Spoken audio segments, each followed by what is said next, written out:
विशुद्ध विज्ञान घनस्वरूपम विज्ञान विस्रारण बद्ध दीक्षम दयानिधिं देहभृतां शरण्यं देवं हयग्रीवमहं प्रपद्ये நமஸ்தபாய். இன்றைய தினம் பஜகோவிந்தம் அப்படிங்கிற டெக்ஸ்ட்ல இருந்து ஸ்லோகம் நம்பர் 19, 20 அண்டு 21. இந்த 3 ஸ்லோகங்கள் என்னென்ன, அதனுடைய பிரதிபதார்த்தம் என்ன, அதனுடைய தாத்பரியம் என்ன அப்படிங்கிறத நாம தெரிஞ்சுக்க இருக்கோம்.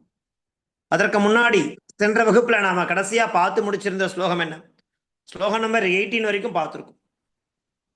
அந்த 18வது ஸ்லோகம் என்ன, சுரமந்திர தருமூல நிவாசா ஷய்யாபூதலம் அஜினம் வாசா சர்வ பரிகிரக போகத்யாகா கஸ்ய சுகம் ந கரோதி விராகா அப்படிங்கிற அந்த ஸ்லோகத்தை பார்த்து முடிச்சிருந்தோம்.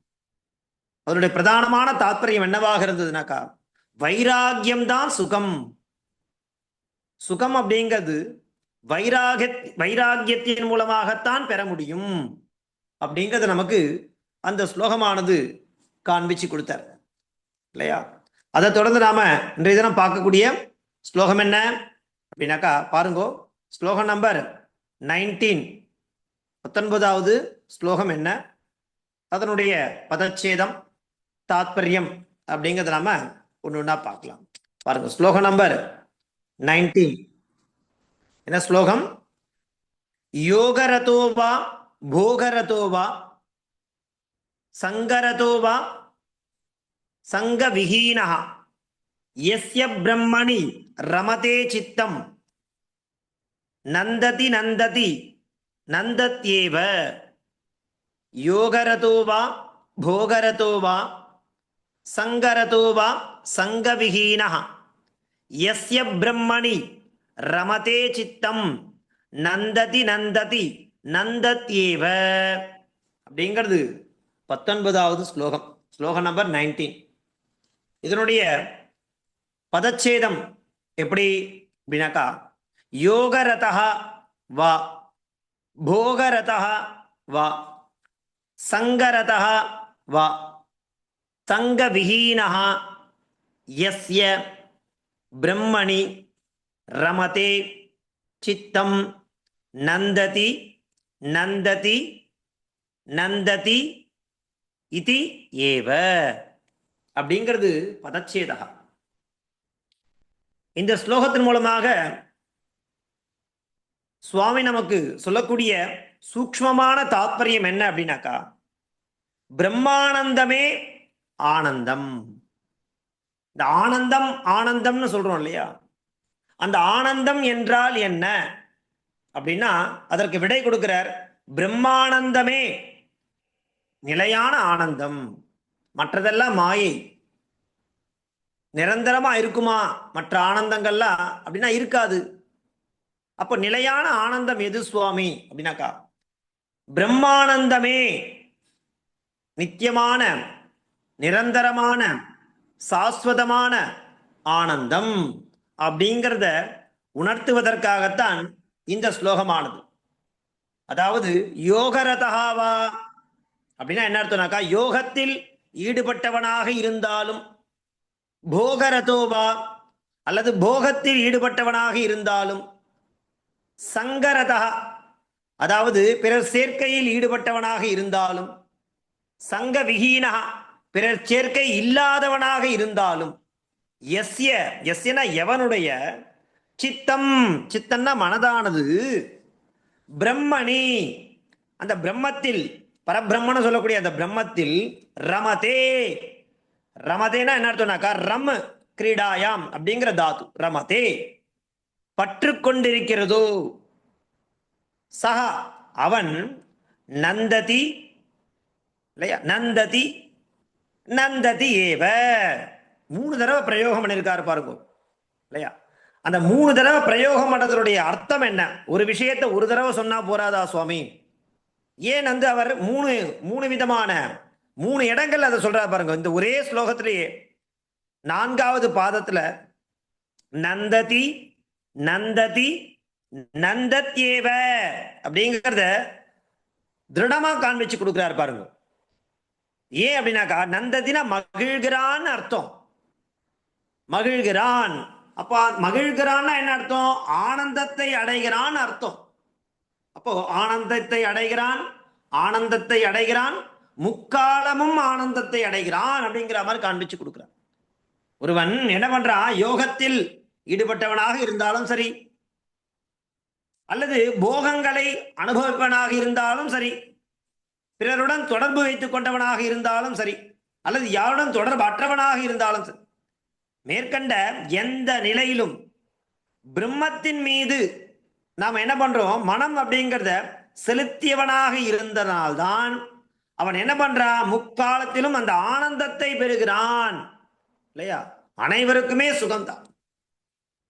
எப்படி எப்படி சுகமானது கிடைக்கிறது அப்படின்னாக்கா, இல்லையா, அந்த பிரம்மானந்தமே நித்தியமான ஆனந்தம் அப்படிங்கிறத எவன் ஒருவன் புரிஞ்சுன்னு நடக்கிறானோ, இல்லையா, அவனுக்கு அவனே மகிழ்வான் அப்படிங்கிறார்.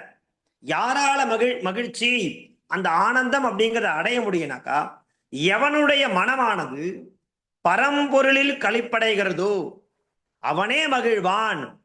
அவனே மகிழ்வான், மகிழ்ந்தே இருப்பான்.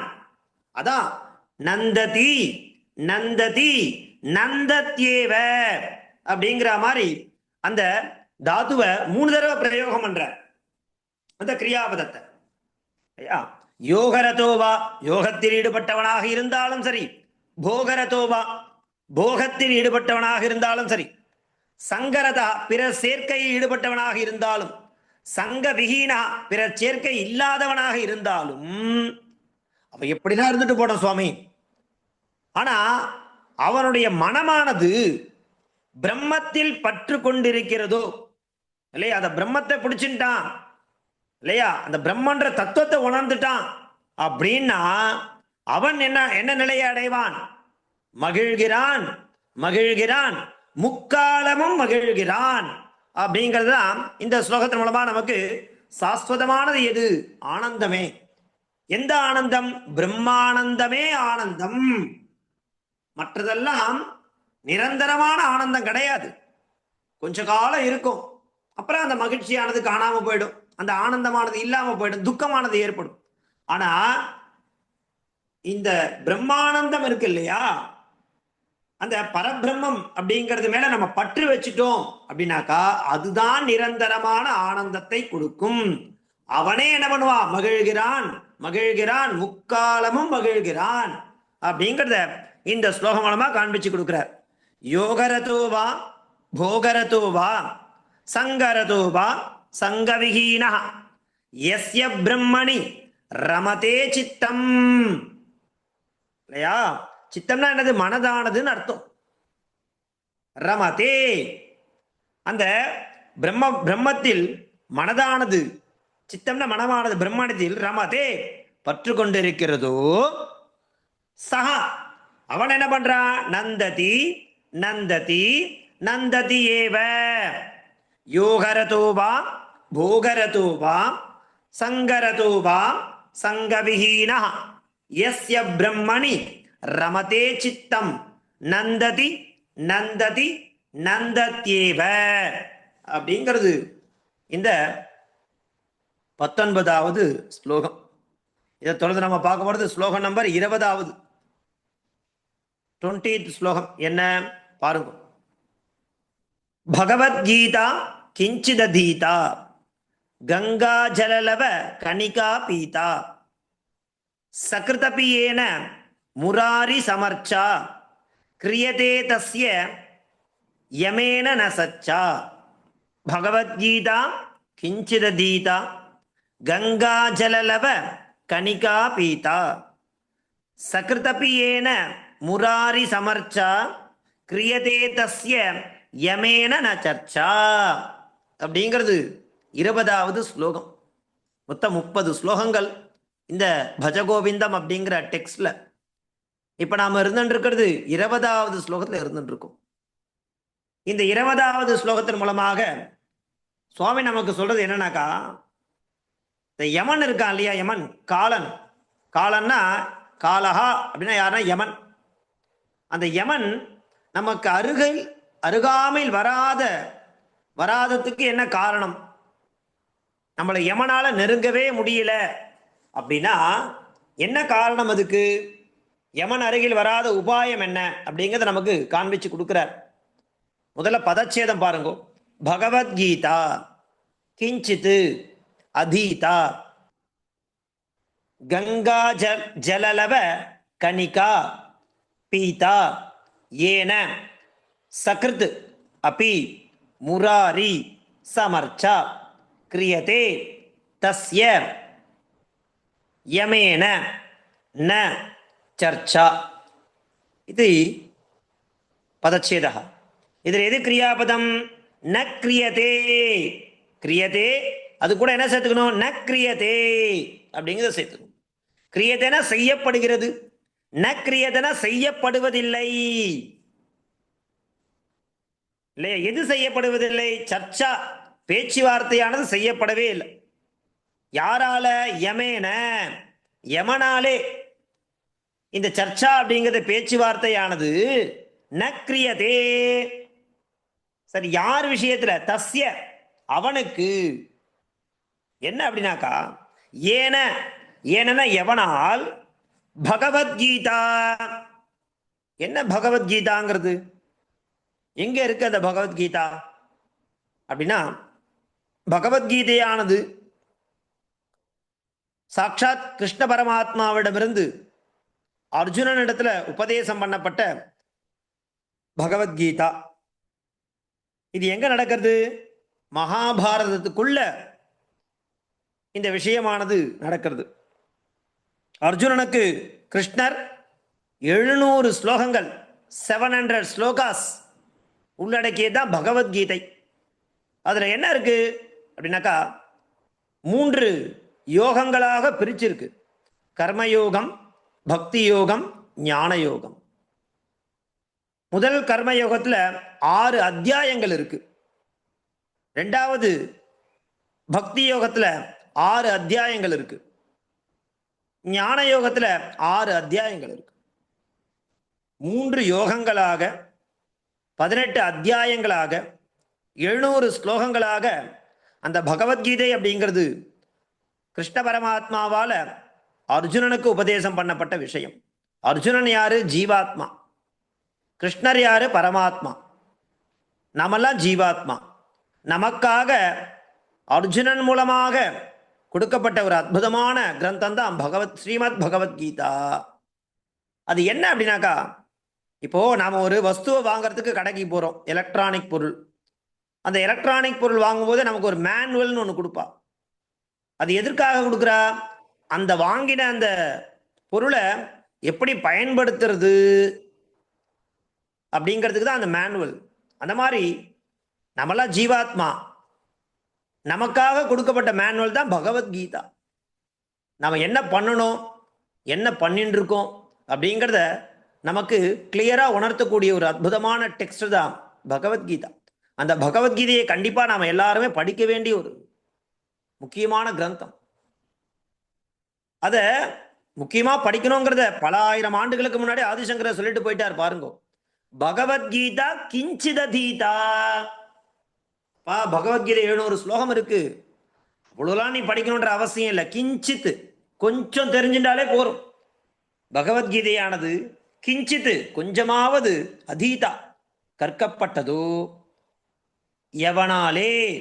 ஏனென எவனாலே. அது மாத்திரமில்லை, கங்கா ஜலலவ கணிகா பீதா.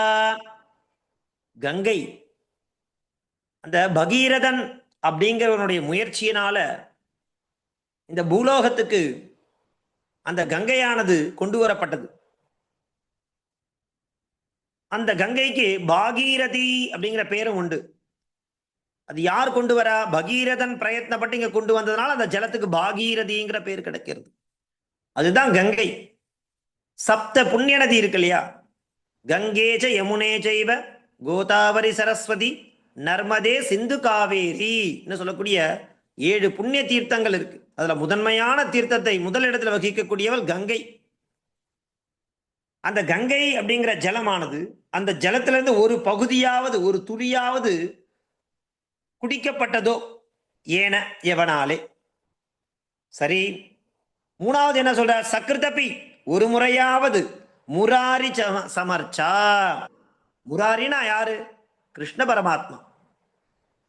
அந்த கிருஷ்ண பரமாத்மா விஷ்ணுனுடைய பூஜை இருக்கு இல்லையா, சமர்ச்சான பூஜை கிரியதே, ஒரு முறையாவது விஷ்ணு பூஜை செய்யப்படுகிறதோ தஸ்ய அவனுக்கு யமனாலே யமேன யமனாலே சர்ச்சா பேச்சுவார்த்தையானது ந கிரியதே செய்யப்படுவதில்லை. என்ன அர்த்தம்னாக்கா அவனுக்கு யமதண்டனை அப்படிங்கிறது இல்லை அப்படிங்கிற மாதிரி சொல்ற. எந்த மனிதன் தன் வாழ்நாளில் பகவத்கீதை என்ற புனித நூலை ஒரு சிறு பகுதியாவது படித்தானோ, அதே மாதிரி கங்கை நீரின் ஒரு துளியையாவது அருந்தினானோ, அல்லது ஒரு முறையாவது பகவானுக்கு பூஜை செய்தானோ, அவனை பற்றி யமன் பேசுவதில்லை. அதாவது அவனுக்கு யம தண்டனை இல்லை, முக்தி அடைகிறான். அப்பா, சத்தியான பகவத்கீதை இருக்குமா, அதை படி. புண்ணிய நதியான கங்கை இருக்கு, அதுல ஸ்நானம் பண்ணு, அதை பருகு. ஒரு முறையாவது அந்த முராரி சொல்லக்கூடிய விஷ்ணு பகவானுக்கு பூஜை பண்ணு. இது 3 பண்ணாலே போறோங்கிற. எவ்வளவு ஒரு பாமர ஒரு மனிதன், சாதாரண மனிதன் இல்லையா, அவன் முக்தி அடைகிறது எப்படி? எவ்வளவு பெரிய விஷயங்கள்லாம் என்ன பண்றா? வேதங்கள், வேதாந்தங்கள், பிலாசபி எவ்வளவு படிச்சுட்டு என்னென்னவோ பண்றா, மார்க்கங்களை தேடின்னு இருக்கா. அதெல்லாம் சுவாமி என்ன பண்றாரு? அப்படி அப்படி அனாயாசமா ஒதுக்கிட்டு ரொம்ப சுலபமா எல்லாராலையும் பண்ண முடியும். பகவத்கீதை அப்படிங்கிறது 700 ஸ்லோகம் இருக்குப்பா. அந்த 700 ஸ்லோகத்தை படி அப்படிங்கிற இல்லையா. அந்த 700 ஸ்லோகத்தையுமே படின்னு சொல்ல, கிஞ்சித் அதீதான் தான் சொல்ல, அதை கொஞ்சமாச்சும் படிச்சிருந்தா போரும். அதே மாதிரி கங்கையினுடைய ஜலத்திலிருந்து ஒரு துளி, ஒரு டிராப் நீ பருகிருந்தா போரும். அந்த முராரிக்கு ஒரு தடவையாவது இல்ல, பிரதிதினம் ஆராதனை பண்றோம், பண்ணணும் அப்படிங்கிறத நியதி இல்லையா, ஒரு தடவையாவது அந்த ஆராதனை பண்ணா போரும். அவனுக்கு யமனாலே எந்த பேச்சுவார்த்தையானது செய்யப்படுவதில்லை. அப்படின்னா என்ன அர்த்தம்? அவனுக்கு யம தண்டனை அப்படிங்கிறது கிடையாது. அவன் முக்தி அடைகிறான். எதனால? சாட்சாத் முக்தி பெறுகிறான், மோட்சத்தை பெறுகிறான். பகவத்கீதையை கொஞ்சம் படிச்சிருந்தா போரும், கங்கை ஜலத்தில் ஒரு துளி பருகிருந்தா போரும், விஷ்ணுவிற்கு ஒரு முறை பூஜை செய்திருந்தால் போரும்பா அப்படிங்கிறதாக அழகான ஒரு யமன் அருகில் வராத, யமன் நமக்கு அருகில் வராத ஒரு உபாயத்தை காண்பிச்சு கொடுக்கிறார்.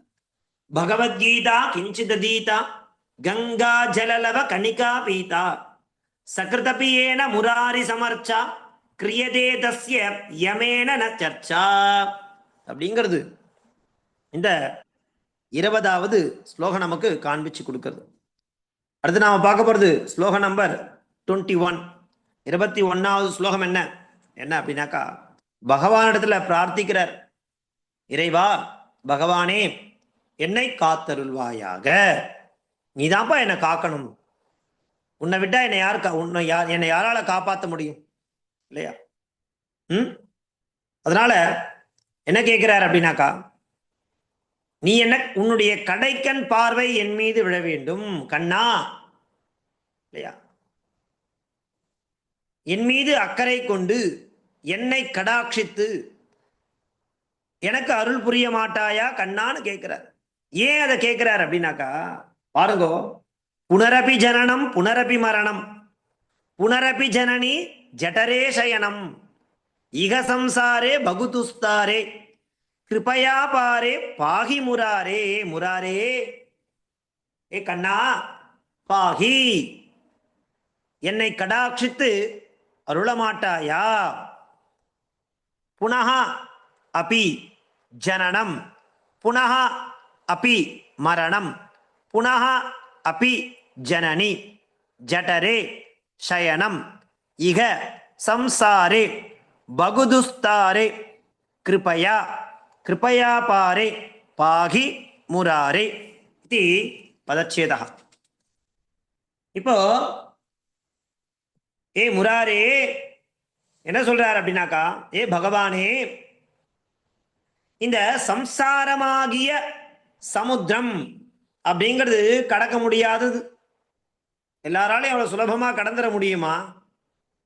காளிதாசன் ரகுவம்ச மகாகாவியம் எழுதும்போது அழகா ஒரு வார்த்தையை பிரயோகம் பண்ணுவான். என்ன அப்படின்னாக்கா, மந்தஹா கவியச பிரார்த்தி கமிஷ்யாமி உபஹாஸ்யதாம் பிராம்சுலப்தே பலேலோபா உத்வாகிரிவ வாமனஹா அப்படின்னு ஒரு ஸ்லோகத்தை பிரயோகம் பண்ணுவோம். அது மாத்திரம் உடுப்பே நாஸ்மி சாகரம்னு பயன்படுத்துவோம். குசூரிய பிரபவோ வம்சா கொச்சால்ப விஷயாமதி திதீர்ஷு துஸ்தரம் மோகாத் உடுப்பேன அஸ்மி சாகரம்னு சொல்லுவான். இந்த ரகுவம்ச மகாகாவியம்ங்கிறது பெரிய சமுத்திரம். ஆனா அடியே இடத்துல இருக்கிறதோ சின்ன போட், ஒரு சின்ன படகு. உடுப்பேன அஸ்மி, இதை வச்சுன்னு நான் இந்த சமுத்திரத்தையே கடந்து போகணும்னு நினைச்சேனா முடியுமா? இந்த உலகம் என்னை பார்த்து பரிகசிக்காதா அப்படிங்கிற மாதிரி சொல்ற இல்லையா? குசூரிய பிரபவோ வம்சா, சூரிய வம்சம்ன்றது எங்க? அல்ப விஷயாமதிஹி எங்க இருக்கு? திதீர்ஷு துஸ்தரம் மோகாத், இந்த மோகத்தால நான் என்ன பண்றேன்? திதீர்ஷு, அந்த சமுத்திரத்தை கடக்கணும்னு நினைக்கிறேன். இருந்தாலும் நான் எப்படி இருக்கேன்? உடுப்பேன அஸ்மி சாகரம், நான் கடக்க நினைக்கிறதோ சாகரம், சமுத்திரம். ஆனா என்னிடத்துல இருக்கிறதோ சின்ன படகு. அதை வச்சுன்னு இந்த சமுத்திரத்தை நான் எப்ப கரை தேர்றது? இதெல்லாம் இந்த உலகத்தார் பார்த்தாலாம் பரிகசிக்க மாட்டாலும் நாங்க காளிதாசன் எழுதுவான். அதே பாருங்க, இங்க இவர் என்ன சொல்றாரு அப்படின்னாக்கா, புனரபி ஜனனம் புனரபி மரணம்.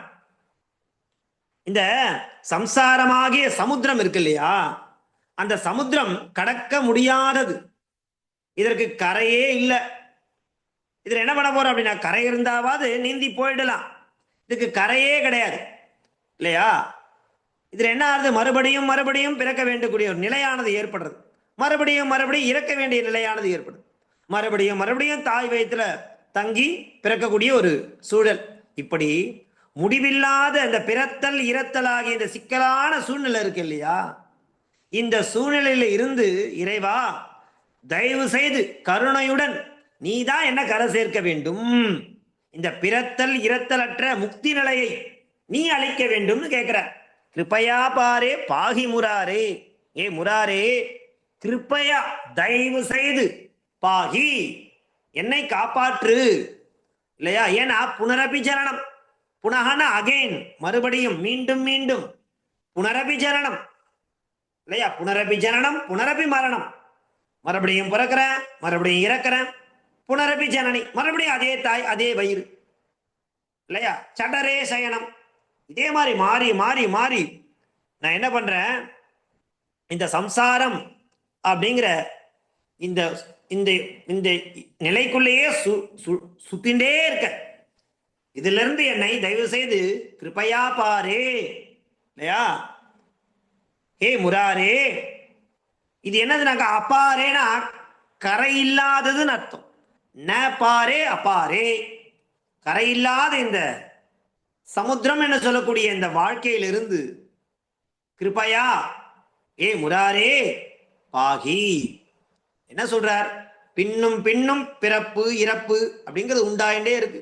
அதே மாதிரி தாயினுடைய வயிற்றுல பல தடவை நான் என்ன பண்றேன்? படுத்து இந்த கடக்க முடியாத உலக வாழ்க்கையில அக்கறை அப்படிங்கிற விஷயத்தை காண்பதற்காக. ஏன்னா இந்த வாழ்க்கை சம்சாரத்துல கரையே இல்லை இல்லையா? கரை இருந்தாதான் அதுல தப்பிச்சு போக முடியும். அதனால நீ என்ன பண்ணு? என் மீது அக்கறை கொண்டு என்னை கடாட்சித்து அருளமாட்டாயா? ஏ கண்ணா, இதுதானே அங்க ஆண்டாள் பாசத்துல சொல்றா, பறையேலோர் எம்பாவாய், ஏ கண்ணனே எங்களுக்கு அந்த பறை மோட்சம் என்பதை நீ தரமாட்டாயா? எம்மேல் விழியாவோ, நீ என்ன பார்க்க மாட்டாயா? உன் கடைக்கண் பார்வை, அந்த அக்கறையுடன் கொண்ட பார்வை, அதை எங்கள் மீது நீ என்ன பண்ண மாட்ட? தரமாட்டாயா? கடாட்சித்து எங்கள் மீது அருள மாட்டாயா? ஏ கண்ணான்னு அங்க சொல்றா பாருங்க. அதேதான் எங்க இருக்கு. புனரபி ஜனனம் புனரபி மரணம் புனரபி ஜனனி ஷடரே சயனம் இகசம்சாரே பகுதுஸ்தாரே. ரொம்ப கட்டம், ரொம்ப. அதாவது துஸ்தாரா கடக்க முடியாதது இந்த சம்சாரம் அப்படிங்கிறது. ஏன்னா எல்லையே இல்லையே, கரையே இல்லையே. அப்படி இருக்கக்கூடிய சூழ்நிலை நான் இருந்துன்னு இருக்கேன். என் மீது இந்த உலக வாழ்க்கையில் அக்கறை காண உனக்கு கடாட்சித்து எனக்கு என் மீது அருள் புரிய மாட்டாயா கண்ணா, ஏ முராரே பாகி அப்படிங்கிறதான இந்த 21வது ஸ்லோகம். என்ன ஸ்லோகம்? புனரபி ஜனனம் புனரபி மரணம் புனரபி ஜனனி ஜடரே சயனம் இக சம்சாரே பகுதுஸ்தாரே கிருபயா பாரே பாகி முராரே அப்படிங்கிறது இந்த 21வது ஸ்லோகம். இப்படியாக நாம இன்றைய தினம் 3 ஸ்லோகங்களை பார்த்து தெரிஞ்சிட்டோம். அந்த 3 ஸ்லோகங்கள் நமக்கு உணர்த்தக்கூடிய கருத்து என்ன அப்படின்னாக்கா, 19வது ஸ்லோகத்தின் மூலமாக நாம் என்ன தெரிஞ்சிட்டோம் அப்படின்னாக்கா, பிரம்மானந்தமே ஆனந்தம், நித்தியமான ஆனந்தம் இல்லையா? யோகரதோவா போகரதோவா சங்கரதோவா சங்கவிஹீனா யஸ்ய பிரம்மணி ரமதே சித்தம் நந்ததி நந்ததி நந்தத்யேவ. 20வது ஸ்லோகம் என்ன பார்த்தோம் அப்படின்னாக்கா, யமன் அருகில் வராத உபாயம். பகவத்கீதா கிஞ்சிதீதா கங்கா ஜலலவ கணிகா பீதா சகிருதபியேன முராரி சமர்ச்சா கிரியதே தஸ்ய யமேன ந சர்ச்சா அப்படிங்கிறது அந்த 20வது ஸ்லோகம். 21வது ஸ்லோகம் என்ன? இறைவா என நீ காத்தருள வேண்டும்.